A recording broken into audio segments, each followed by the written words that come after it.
Purihin natin ang Diyos, kabutihan niya ay hindi masusungkat, kaya't magbunyi ang lahat. Pag-ibig niya ay wagas, pag-asa natin at lakas. Pagpapala niya ay laging bumubuhos, purihin natin ang Diyos. Sa ngalan ng Ama at ng Anak at ng Espiritu Santo, Amen. sumainyo ang Panginoon. At sumaiyo rin. Mga kapatid, aminin natin ang ating mga kasalanan upang tayo'y maging marapat gumanap sa banal na pagdiriwang.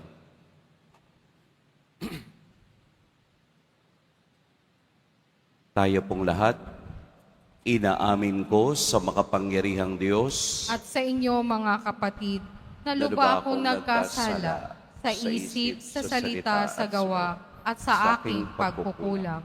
Kaya isinasamo ko sa mahal na Birheng Maria, sa lahat ng mga anghel at mga banal, at sa inyo mga kapatid, na ako'y ipanalangin sa Panginoong ating Diyos. Kaawaan tayo ng makapangyarihang Diyos, patawarin tayo sa ating mga kasalanan, at patnubayan tayo sa buhay na walang hanggan. Amen. Panginoon, kaawaan mo kami. Panginoon, kaawaan mo kami. Kristo, kaawaan mo kami. Kristo, kaawaan mo kami. Panginoon, kaawaan mo kami. Panginoon, kaawaan mo kami. Isama natin sa pagdiriwang na ito ang lahat ng ating mga intensyon, ang intensyon para sa ating pamilya. Ipagdasal din natin ang lahat ng mga may sakit, naway patuloy silang biyayaan ng Diyos ng kagalingan. Ganon din ang ating mga OFWs, naway manatili silang nakatutok sa Diyos upang ang kanilang buhay ay Kanya rin namang alalayan. Manalangin tayo. Ama naming makapangyarihan, kaming iyong mga kinubkop ay niloob mong maging mga anak sa liwanag mong kaloob. Huwag mong ipahintulot na sa katiwalian kami ay masangkot. Panatilihin mo kaming nagliliwanag sa iyong katapatang lubos na sumisikat. Sa pamamagitan ni Hesukristo, kasama ng Espiritu Santo, magpas sa walang hanggan. Amen. Magsiupo po ang lahat. Pagbasa mula sa aklat ng Henesis. Noong mga araw na iyon, inapura ng mga anghel si Lot. Madali, ialis mo na ang iyong asawa at mga anak nang hindi kayo madamay sa pagkawasak ng lungsod. Nag-aatubili pa si Lot, datapwat sa habag ng Panginoon. Halos kaladkari na sila ng mga lalaki palabas ng lungsod. Pagkatapos, sinabi ng isa sa mga anghel, "Iligtas ninyo ang inyong sarili. Huwag kayong lilingon o hihinto sa kapatagan. Magtago kayo sa kaburulan para hindi kayo mamatay." Ngunit sumagot si Lot, "Huwag na roon, Ginoo. Sa bagay, napakalaki na ng utang na loob ko sa inyo. Iniligtas na ninyo ako. Ngunit napakalayo ng mga kaburulan. Baka hindi ako makarating doon. Hindi ba maaaring doon na lamang sa maliit na bayang iyon? Oo, doon na kayo magpunta at hindi ko wawasakin ang bayang iyon. Kaya madali ka. Hindi ko maitutuloy ang gagawin ko hanggat wala kayo roon. Maliit ang bayang iyon, kaya tinawag na Zoar. Mataas na ang araw ng sapiti ni Lot ang Zoar. Ang Sodoma at Gomora ay saka pa lamang pinaulanan ng Diyos ng nagniningas na asopre. Tinupok ng Panginoon ang mga lunsod na iyon at ang buong kapatagan. Lahat ng mamamayan doon, pati ang mga pananim. Ngunit lumingon ang asawa ni Lot, kaya't siya'y naging haliging asin. Kinabukasan, si Abraham ay nagmamadaling pumunta sa dakong pinagtagpuan nila ng Panginoon. Mula roon, tinanaw niya ang Sodoma at Gomora at ang buong kapatagan. Nakita niyang pumapainlang lang ang makapal na usok na parang nagmumula sa malaking horno. Nang gunawi ng Diyos ang mga lungsod na iyon, hindi rin nawaglit sa kanyang isipan si Abraham, kaya iniligtas niya si Lot. Ang salita ng Diyos. Salamat sa Diyos. Pag-ibig mong walang hanggay, lagi kong inaasahan. Pag-ibig mong walang hanggay, lagi kong inaasahan. Poon, ako'y iyong siyasatin, ako'y iyong subukan. Hatulan mo ang iniisip ng sarili't layunin. Pag-ibig mong walang maliw, ang kasama at kaakbay, at ang iyong pagtatapat, ang palagi kong patnubay. Pag-ibig mong walang hanggay, lagi kong inaasahan. Sa parusa ng masama, huwag mo akong idaramay. Ilayo rin sa parusa ng mahilig sa pagpatay. Ilayo mo ako sa kanilang ang gawa'i kasamaan, ang mga taong sa tuwinay naghihintay na suhulan. Pag-ibig mong walang hanggay, lagi kong inaasahan. Ngunit ako, ang pasya ko, ay matuwid ang gagawin. Kaya naman iligtas mo at mahabag ka sa akin. Ako'y ligtas sa panganib, panganib na ano paman. Sa hayag na pagsamba ko'y pupurihin ang may kapal. Pag-ibig mong walang hanggay, lagi kong inaasahan. Magsitayo po ang lahat.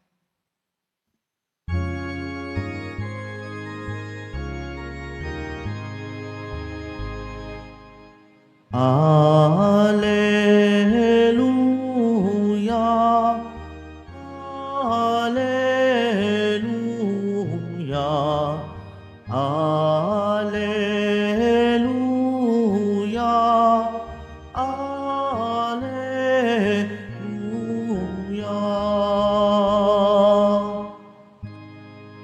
Kung ikaw ang pag-asa, ang salita mo'y ligaya, pag-asa ko sa tuwina. Alleluia, Alleluia, Alleluia, Alleluia.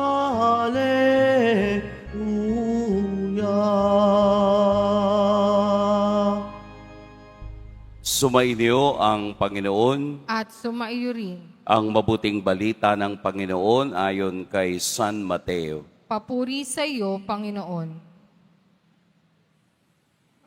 Noong panahong iyon, sumakay si Jesus sa bangka, kasama ang kaniyang mga alagad. Bumugso sa lawa ang isang malakas na unos at halos matabunan ng mga alon ang bangka. Ngunit natutulog noon si Jesus. Kaya't nilapitan siya ng mga alagad at ginising. Panginoon, tulungan ninyo kami, sabi nila. Lulubog tayo. At sinabi niya sa kanila, ano't kayo'y natatakot? Napakaliit naman ng pananalig ninyo. Bumangon siya, sinaway ang hangin at ang dagat, at tumahimik ang mga ito.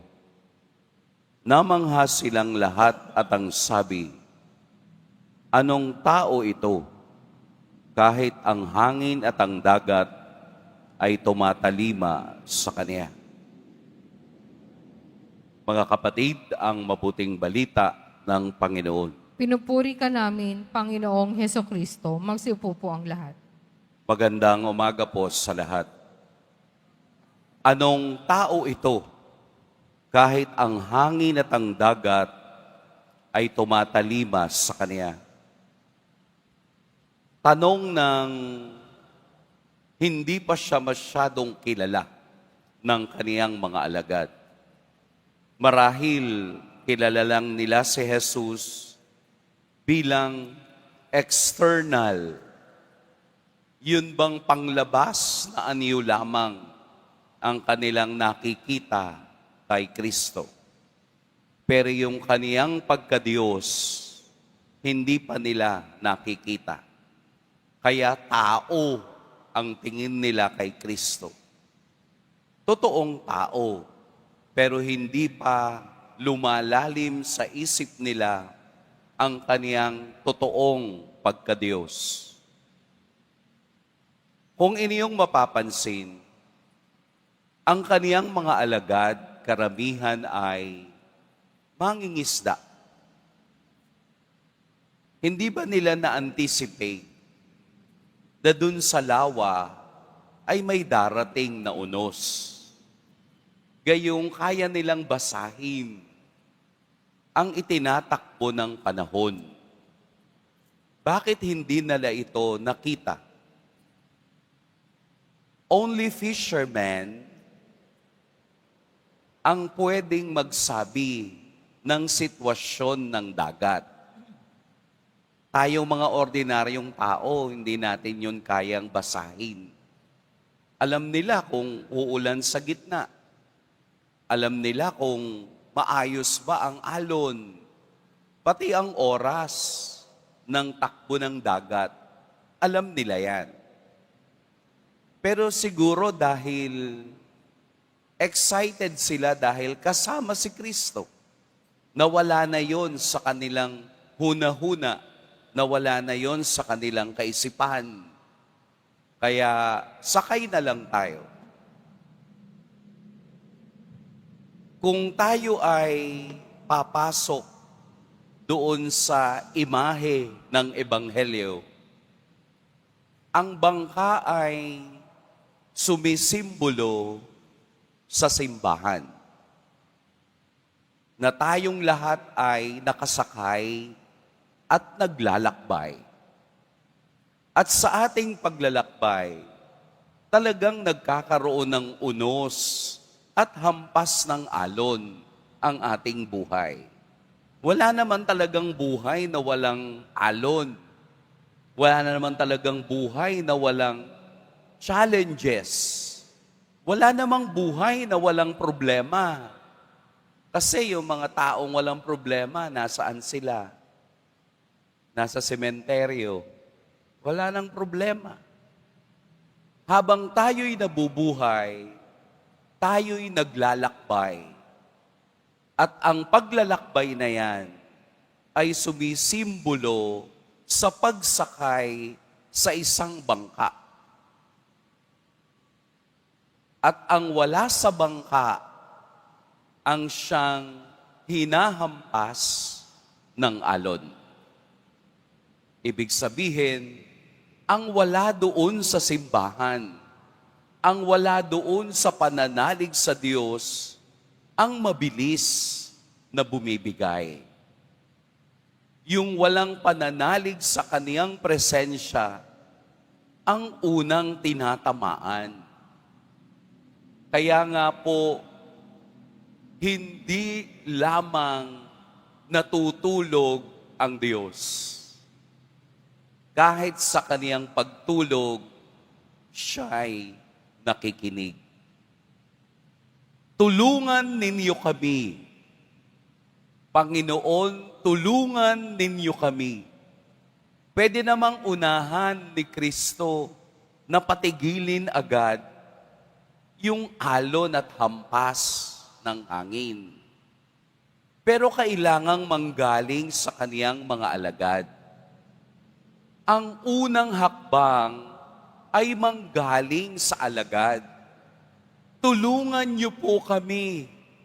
Lulubog tayo. Anong ibig sabihin nun? Ang gusto ng Diyos, we express, ipakita, ipahayag ang ating takot at kahinaan sa Kanya. Dahil hindi tayo pinipilit ng Diyos na lumapit sa Kanya. Only those who approach Him and believe in Him will be saved. Kaya nga sa pagsigaw ng mga alagad, sa paghingi ng tulong, save us, tulungan mo kami, iligtas mo kami, doon lamang ipinakita ni Jesus na ang kapangyarihan niya kahit na sa kalikasan ay mangyayari at matutupad. Sa kultura po kasi ng mga Hudyo, ang kailaliman ng dagat ang siyang tirahan ng masasamang espiritu. Kaya nga kung iniyong matatandaan sa isang bahagi ng Ebanghelyo, kung saan nilunod ni Jesus ang mga baboy na inaalihan ng masasamang espiritu. Sa ating Ebanghelyo, ang pagbangon ni Jesus at pagsuway sa hangin at alon ay pagpapakita na ang lahat ay nasa ilalim ng kaniyang kapangyarihan. Ang tangi lamang nating magagawa na sa kabila ng takot ay mayroong pagtitiwala. Fear equals trust. Na kahit na tayo'y nahihirapan sa buhay, sa paglalakbay ng buhay, kahit na tayo'y natatakot sa araw-araw kung ano ang bukas na daratnan, tayo pa rin ay nagtitiwala sa Diyos at sumisigaw na tulungan niyo po kami. Ipinakita ni Jesus ang tranquility and peace. Yun bang sa ating lengguwahe ngayon ay relax. Kaya ko to. Si Jesus na ang bahala. Sabihin mo lang, Lord, help us. And then, relax. Kasi hindi natin kakayanin. Kung sa sarili lang nating lakas, hindi natin magugupo ang mga hamon ng buhay. Bahala na si Lord. Relax. Basta ang alam mo, humingi ka na ng tulong at ibinigay mo na sa Diyos ang lahat. Kailangan lang nating magtiwala at umasa na ang Diyos ang gagawa at kukumpas na patigilin ang unos ng ating buhay. Maglakbay po tayo na kasama ang Diyos. Sabi nga ng isang artista, sakay na. Sakay na sa bangka ng paglalakbay. Ang ating simbahan ay isang bangkang naglalakbay patungo sa kaharian ni Jesus Nazareno. Huwag ka lang kakapit. Ikaw ay sasakay para makarating tayo ng matiwasay na kasama ang Diyos. May kwento ko lang po sa inyo. Nung ako po ay nasa Capiz, ako ay nagbakasyon sa Gigantes Island. May tinatawag sila doong pugada. Yun pong pugada ay yung biglang dating ng bagyo at hangin. Parang ganito, maayos na umalis sa pantalan ang bangkang sinasakyan. Pagdating sa gitna, biglang magdidilim at hahampasin ka ng hangin at ulan. Left and right, hindi mo alam kung saan nanggaling. Ang tangi mo lang pwedeng maging sandata ay ang dasal at tiwala sa Diyos. Nakarating naman po ako ng buhay, kaya ako naririto pa. Nung pong ako'y nandoon, mayroong isang kasalang hindi matutuloy dahil sa bagyong dumating. Hindi po nakarating yung pari na magkakasal. Ang sabi po nung sekretary dito sa bayan, may pari po na nagbabakasyon dyan, hanapin ninyo. Hinanap po ako sa isang hotel. Ang sabi ko, akala ko, magbabakasyon lang ako. Dinala pala ako dito ni Lord para magkasal sa inyo. Ang sabi kasi ng pare, pakainin mo na lang ang mga bisita at pagkatapos na mawala ang bagyo, tsaka ko kayo ikakasal. Eh parang ayaw pumayag nung ikakasal. Siyempre, sayang nga naman ang baboy. Sayang ang baka kung hindi matutuloy ang kasal. Ang sabi ko lang po, pwede po bang ang kasal ninyo ay Tagalog? Kasi hindi ako marunong magsalita ng Hiligaynon. Pumayag naman po at nakasal. I reflected doon sa aking karanasan. Yun palang pugada na aking naranasan ay isang paraan upang sa dulo nito ay maging biyaya ka sa iba. Huwag nating tingnan na ang dumadating na problema sa atin ay ganun na lang. Mayroong wisdom behind sa lahat ng challenges ng buhay.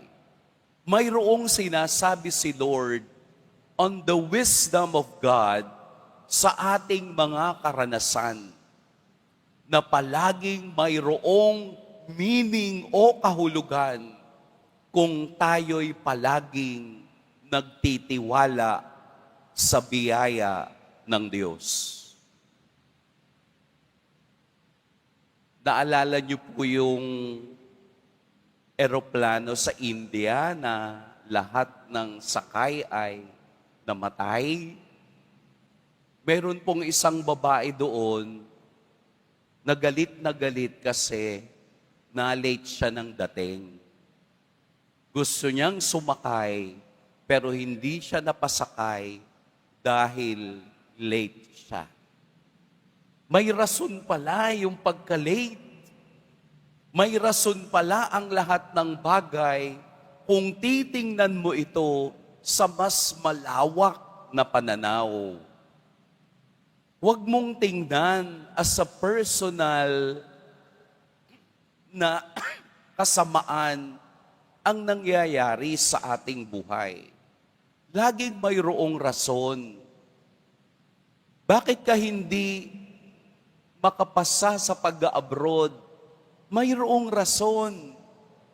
Bakit ka hindi matanggap dun sa trabaho? Mayroong rason. may rason palagi ang buhay upang ipaliwanag kung ano ang dapat nating maging hakbang sa mga plano ng Diyos sa atin. Huwag nating isang tabi na kung tayo'y naniniwala at nagtitiwala sa Diyos, ang Diyos na ang kukumpas doon sa ating buhay patungo sa tagumpay. Huwag nating unahan ang Diyos. Si Kristo doon sa bangka, doon sa unahan nakasakay, doon natutulog, doon niya nakita ng mga alagad ang kaniyang kapangyarihan. Hayaan nating manguna ang Diyos sa atin. Huwag nating unahan. Kasi kung uunahan natin ang Diyos, nagiging mas Diyos tayo sa Kanya. Sa gitna po ng takot, tayo'y magtiwala sa Diyos at palagi nating sabihin sa ating sarili, relax. Bahala na si Lord. Relax po. Pagpalain tayo ng poong may kapal. Magsitayo po ang lahat.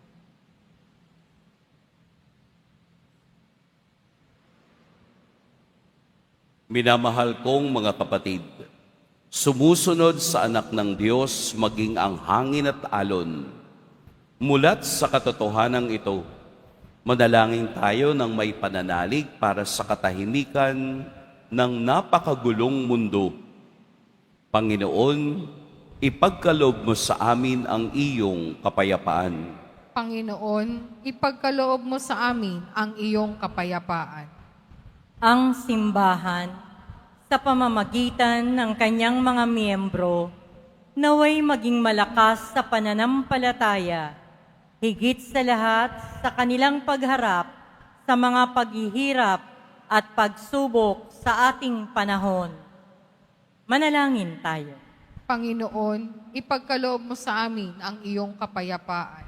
Ang mga naglalakbay sa karagatan, ang mga mandaragat, mga mangingisda, at yaong mga taong sa dagat nagmumula ang ikinabubuhay, naway makadama ng kasiguruhan at kaligtasan. Manalangin tayo. Panginoon, ipagkaloob mo sa amin ang iyong kapayapaan. Ang mga nanghihina sa kanilang pananampalataya, naway mapatatag sa pamamagitan ng tulong at suporta ng kanilang mga kaibigan. Manalangin tayo. Panginoon, ipagkaloob mo sa amin ang iyong kapayapaan. Ang mga may kapansanan at mga nagdurusa sa matagal na karamdaman, naway makatagpo ng kapayapaan kay Kristong may kapangyarihang magpagaling. Manalangin tayo. Panginoon, ipagkaloob mo sa amin ang iyong kapayapaan. Ang mga yumao, naway makadama ng walang hanggang kapayapaan kay Kristo. Manalangin tayo. Panginoon, ipagkaloob mo sa amin ang iyong kapayapaan. Ama sa langit, patatagin nawa kami ng pagsubok at suliranin ng buhay na puno ng unos at magdulot nawa ito ng kapayapaan sa aming mga kaluluwa. Hinihiling namin ito sa pamamagitan ni Kristong aming Panginoon. Amen. Magsiupo po ang lahat.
Magsitayo po ang lahat. Manalangin kayo mga kapatid upang ang paghahain natin ay kalugdan ng Diyos amang makapangyarihan. Tanggapin nawa ng Panginoon itong paghahain sa iyong mga kamay, sa kapurihan niya at karangalan sa ating kapakinabangan at sa buong sambayanan niyang banal. Ama naming lumikha, kami iyong pinaging dapat gumanap sa pagdiriwang ng paghahain ng iyong pagliligtas. Ipagkaloob mo ang aming paglilingkod sa iyo, ay gawing kalugod-lugod ng mga alay na ito sa pamamagitan ni Hesukristo, kasama ng Espiritu Santo, magpa sa walang hanggan. Amen. Sumainyo ang Panginoon. At sumaiyo rin. Itaas sa Diyos ang inyong puso at diwa. Itinaas na namin sa Panginoon. Pasalamatan natin ang Panginoong ating Diyos. Marapat na siya ay pasalamatan. Ama naming makapangyarihan, tunay ngang marapat na ikaw ay aming pasalamatan. Sa iyong paglingap at kagandahang loob, ang tao'y nilikha mo't pinangasiwa sa sansinukob. Sa hangad mong siya'y iwastong lubos, siya'y pinagdusa mo sa kaniyang pagtalikod. Sa iyong paggiliw, iyong ipinahintulot na makabalik siya sa pamamagitan ni Kristo Jesus. Kaya kaisa na mga anghel na nagsisiawit ng papuri sa iyo, nang walang humpay sa kalangitan, kami nagbubunyi sa iyong kadakilaan. Santo, Santo, Santo, Panginoong Diyos ng mga hukbo, napupuno ang langit at lupa ng kadakilaan mo o sana sa kaitaasan. Pinagpala ang naparirito sa ngalan ng Panginoon o sana sa kaitaasan. Magsilod po ang lahat. Ama naming banal, ikaw ang bukal ng tanang kabanalan. Kaya't sa pamamagitan ng iyong Espiritu, gawin mong banal ang kaloob na ito upang para sa amin maging katawan at dugo ng aming Panginoong Hesukristo. Bago niya pinagtiis ang kusang loob na maging handog, hinawakan niya ang tinapay, pinasalamatan kaniya, pinaghati-hati niya iyon, iniabot sa kaniyang mga alagad at sinabi, "Tanggapin ninyong lahat ito at kanin, ito ang aking katawan na ihahandog para sa inyo."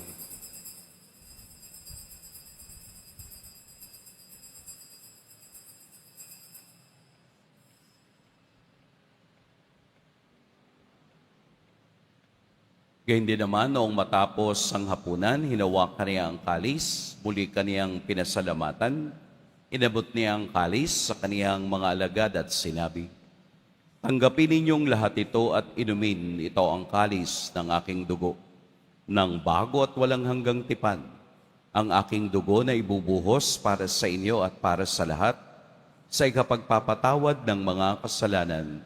Gawin niyo ito sa pag-alala sa akin."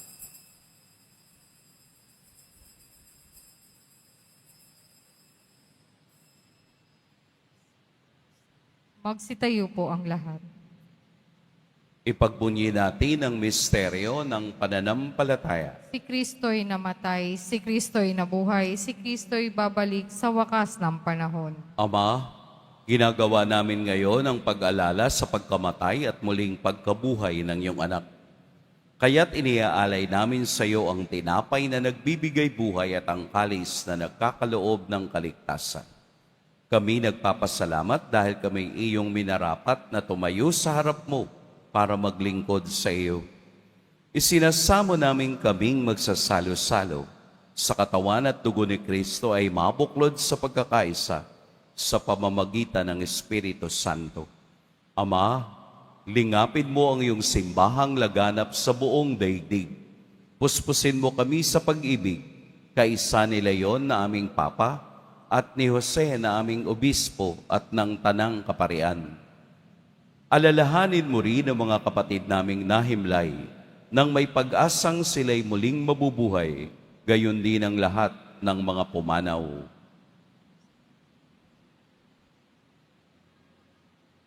Kaawaan mo sila at patuloyin sa iyong kaliwanagan. Kaawaan mo at pagintapating kaming lahat na makasalo sa iyong buhay na walang wakas. Kaisa ng mahal na Birheng Maria na ina ng Diyos, ng kabiyak ng puso niyang si San Jose, kaisa ng mga apostol ni San Juan Bautista, at ng lahat ng mga banal, na namuhay dito sa daigdig ng kalugod-lugod sa iyo, maipagdiwang nawa namin ang pagpupuri sa ikararangal mo sa pamamagitan ng iyong anak na aming Panginoong Heso Kristo. Sa pamamagitan ni Kristo, kasama niya at sa Kaniya, ang lahat ng parangal at papuri sa iyo, Diyos, Amang makapangyarihan, kasama ng Espiritu Santo, magpa sa walang hanggan. Amen. Sa tagubilin ng nakagagaling na utos at sa turo ni Jesus na Panginoon natin at Diyos, ipahayag natin ng lakas loob. Ama namin, sumasalangit ka. Sambahin ang ngalan mo, mapasa amin ang kaharian mo, sundin ang loob mo dito sa lupa para nang sa langit. Bigyan mo kami ngayon ng aming kakanin sa araw-araw, at patawarin mo kami sa aming mga sala, para ng pagpapatawad namin sa nagkakasala sa amin. At huwag mo kaming ipaintulot sa tukso, at iadya mo kami sa lahat ng masama. Hinihiling namin kami iadya sa lahat ng masama. Pagkalooban ng kapayapaan araw-araw, iligtas sa kasalanan at ilayo sa lahat ng kapahamakan. Samantalang aming pinananabikan ang dakilang araw ng pagpapahayag ng tagapagligtas naming si Heso Kristo. Sapagkat iyo ang kaharian at ang kapangyarihan at ang kapurihan magpakailanman. Amen. Panginoong Heso Kristo, sinabi mo sa iyong mga apostol, kapayapaan ang iniiwan ko sa inyo, ang aking kapayapaan ang ibinibigay ko sa inyo. Tunghayan mo ang aming pananampalataya at huwag ang aming pagkakasala. Pagkalooban mo kami ng kapayapaan at pagkakaisa ayon sa iyong kalooban, kasama ng Espiritu Santo, magpa sa walang hanggan. Amen. Ang kapayapaan ng Panginoon naway laging sumainyong lahat. At sumaiyo rin. Magbigayan kayo ng kapayapaan sa isa't isa. Kordero ng Diyos na nag-aalis ng mga kasalanan ng sanlibutan, maawa ka sa amin. Kordero ng Diyos na nag-aalis ng mga kasalanan ng sanlibutan, maawa ka sa amin. Kordero ng Diyos na nag-aalis ng mga kasalanan ng sanlibutan, ipagkaloob mo sa amin ang kapayapaan, magsilud po ang lahat. Narito si Jesus ang ating kapanatagan sa udos ng buhay. Ito ang kordero ng Diyos. Ito ang nag-aalis ng mga kasalanan ng sanlibutan. Mapapalad ang inaanyayahan sa kaniyang piging. Panginoon, hindi ako karapat-dapat na magpatuloy sa iyo, ngunit sa isang salita mo lamang ay gagaling na ako.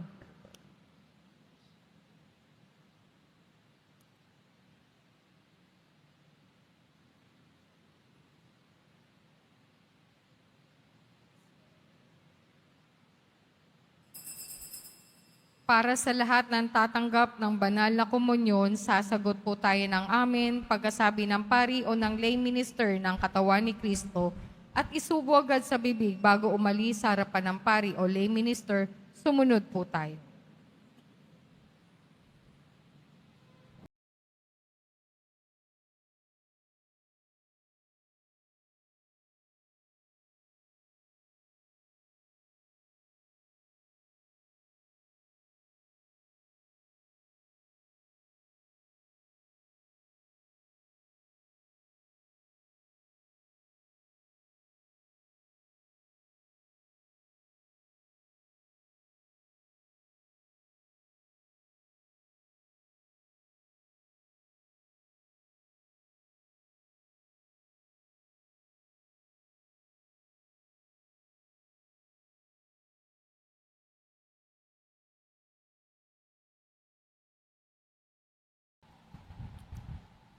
Manalangin tayo.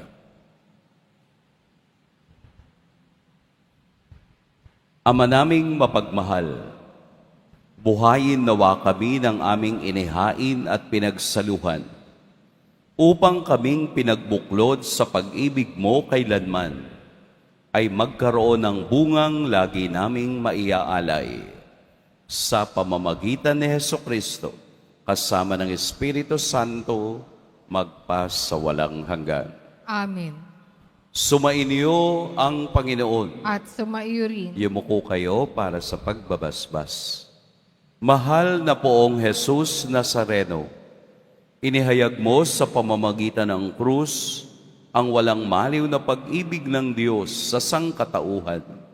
Pakinggan mo po ang kahilingan, lalo na para sa mga nangangailangan ng iyong tulong at awa. Makamtan nawa namin ang iyong kasagutan na may utang na loob na tinatanaw. Basbasan din po ninyo itong mga imahen at dasalan upang lalo kaming manalangin at magtiwala. Sa pamamagitan ng bendisyon na ito, naway lalo kaming maging mapaglingkod, masunurin at tapat sa iyo na aming malwalhating Panginoon magpas sa walang hanggan. Amen. At pagpalain kayo ng makapangyarihan at mapagmahal na Diyos, ang Ama at Anak at Espiritu Santo. Amen. Humayo kayong taglayang kapayapaan ng Poong Jesus Nazareno. Salamat sa Diyos.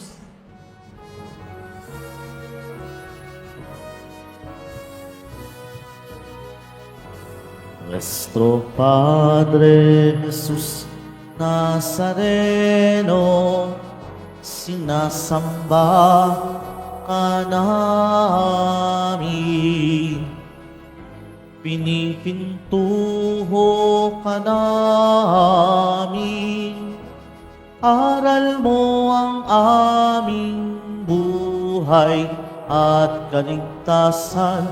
Nuestro Padre Jesús Nazareno, iligtas mo kami sa kasalanan.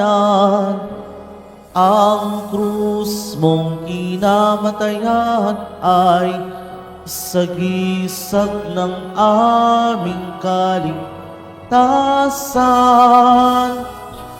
Nuestro Padre Jesús Nazareno, dinarangal ka namin. Nuestro Padre Jesús Nazareno, nilulwalhati ka namin. Nuestro Padre Jesús Nazareno, dinarangal ka namin. Nuestro Padre Jesús Nazareno, nilulwalhati ka namin.